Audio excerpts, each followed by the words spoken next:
오늘은 요한복음 8장 37절 말씀을 함께 나누어 보겠습니다. 요한복음 8장 37절 말씀 봉독해 드리겠습니다. 나도 너희가 아브라함의 자손인 줄 아노라. 그러나 내 말이 너희 안에 있을 곳이 없으므로 나를 죽이려 하는도다. 아멘.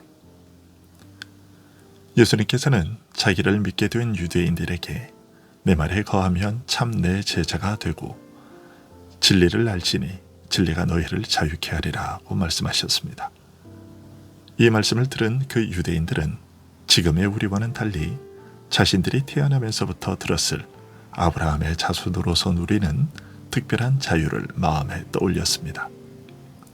그래서 곧바로 대답하기를 우리가 아브라함의 자손이라 남의 주인이 된 적이 없거늘 어찌하여 우리가 자유하게 되리라고 하느냐라고 말했습니다.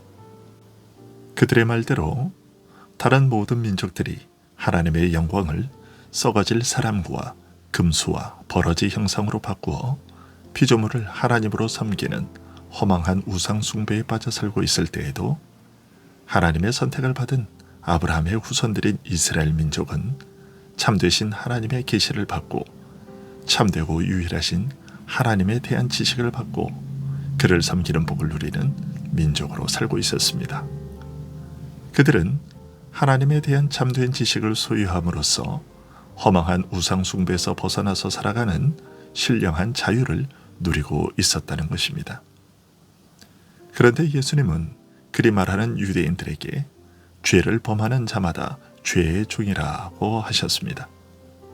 이 말씀은 그들이 자신들은 아브라함의 혈통적 후손으로서의 특권으로 인해 죄에서부터의 자유함을 누리고 있다고 알고 있지만 사실은 그렇지가 않다는 것을 지적하신 것입니다.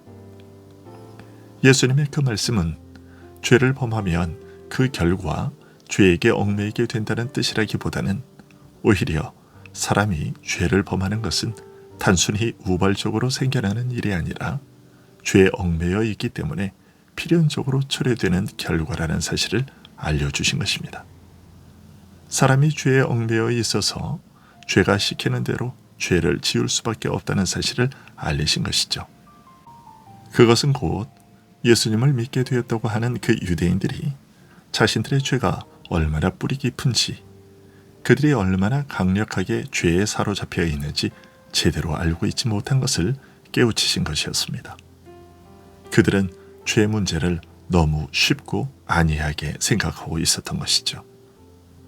홍수 심판으로도 치유되지 않는 것이 인류의 부패한 육적 성품이며 친히 애굽에서 구해내 자기 백성으로 삼으신 이스라엘마저 망하게 했던 것이 죄라는 사실을, 그래서 이것은 오직 하나님의 아들께서 세상에 오셔서 죽음으로서만 극복될 수 있는 문제라는 사실을 제대로 알지 못했던 것입니다. 이런 이유로 예수님께서는 죄의 실상을 보게 하는 율법과 하나님의 긍휼과 용서의 은혜에 대해 잘 알고 있는 유대인들이었음에도 불구하고 그들을 가리켜 여전히 죄의 얽매인 종이라고 하셨던 것입니다. 종은 영원히 집에 거하지 못하되 아들은 영원히 거하나니 그러므로 아들이 너희를 자유케 하면 너희가 참으로 자유하리라 라고 말씀하신 것도 그런 이유 때문입니다. 아브라함의 자손에게 허락된 자유, 곧 죄의 얽매임으로부터 자유하게 하는 하나님의 신령한 자유는 오직 예수님 자신의 피로 새 언약을 세우실 아들만이 주실 수 있는 것임을 알리신 것입니다. 모세와 율법은 그림자의 역할로서 멀리서 이날을 가리키며 증거했을 뿐입니다. 오늘 말씀에서 나도 너희가 아브라함의 자손인 줄 아노라 라고 하신 말씀은 바로 이런 배경에서 하신 말씀입니다. 이 말씀은 유대인들 너희가 혈통적으로는 아브라함의 자손이라는 것을 나 역시도 안다 하는 뜻으로 하신 말씀입니다. 그러나 그 속에는 진정한 의미에서 아브라함의 자손이 되는 것은 육적으로 아브라함의 자손이 되는 것과는 다른 것이며 육적으로 아브라함의 자손이 되는 것이 아브라함의 진정한 자손이 되는 것을 자동적으로 보장하는 것은 아니라는 사실이 담겨 있기도 합니다. 이런 사실은 아브라함의 혈통에 속한 것과 옛 언약과 예배와 섬김과 약속들에 근거하여 스스로 아브라함의 자손이요 하나님 나라의 상속자라고 굳게 믿고 있던 유대인들에게 청천벽력과 같았습니다. 그 결과 저들은 예수님을 죽이려는 마음을 품게 되었습니다. 조금 전 예수님께 대하여 가졌던 믿음은 어디로 사라졌는지 그 흔적조차 보이지 않았고 오히려 이 자를 죽여 없애야겠다. 이런 자는 살려둘 수 없다라는 분노와 살이로 가득하게 되었습니다. 이런 무리들의 모습을 보신 예수님께서는 내 말이 너희 속에 있을 곳이 없으므로 나를 죽이려 하는도다 라고 하셨습니다. 한순간에 극에서 극으로 돌변하는 믿음, 예수님을 신뢰하던 믿음에서 죽여 없애려는 마음 사이를 오가는 변덕스러움의 근본 원인이 무엇인지 밝히신 말씀입니다. 그들은 분명 예수님을 믿었었습니다.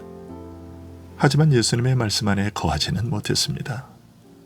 예수님의 말씀이 그 안에 들어와 머물면서 그를 가르쳐 예수님을 배우며 따르게 하는 그런 믿음은 아니었던 것입니다.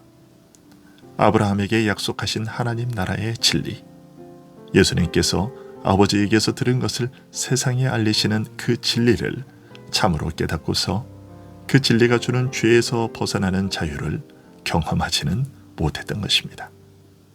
오히려 그들 속에 있는 죄가 무지와 불신앙을 틈타 하나님의 아들을 죽이려는 마음을 불러일으켰습니다.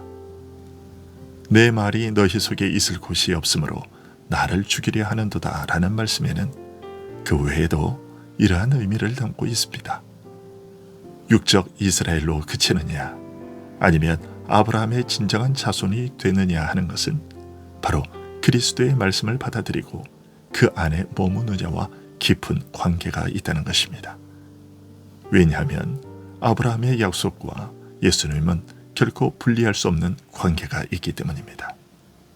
아브라함의 약속은 바로 예수님을 바라고 기다리고 있었으며 예수님께서는 바로 이 약속을 이루시기 위해 오신 분이기 때문입니다.